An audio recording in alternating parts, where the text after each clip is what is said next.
अर्धनग्न सपना एक।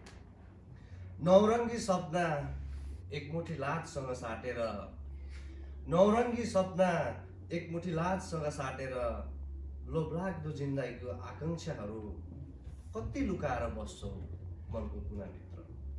नौरङ्गी सपना एकमुठी लाजसँग साटेर लोभलाग्दो जिन्दगीको आकाङ्क्षाहरू कति लुकाएर बस्छौ मनको कुनाभित्र।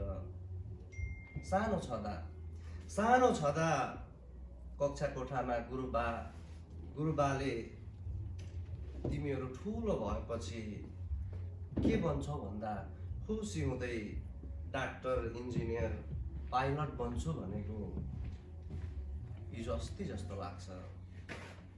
कति ती निर्दोष सपनाहरू अझै अर्धनग्न डुलिरहेका छन् पुरा हुने आशा बोकेर। धन्यवाद। र यो एउटा थियो, अर्को अर्धनग्न सपना शीर्षकमै छ। ठुलो मान्छे हुन चाहन्छु। 2 सपना म धेरै पैसा कमाउन चाहन्छु। 3 सपना म सफल व्यक्ति हुन चाहन्छु। हरेक मान्छेको आफ्नै सपना हुन्छ। निधरीको आलिङ्गनमा लुटपुटिँदा हामी कहाँ मात्र पुग्दैनौँ न।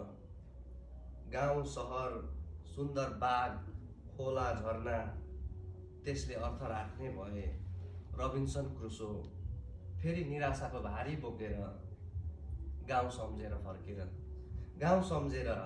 फर्कने थिएन। सानैमा बा आमा र हजुरबाहरूले दिएको आशीर्वाद चाहिँ मान्नै पर्छ। सानैमा बा आमा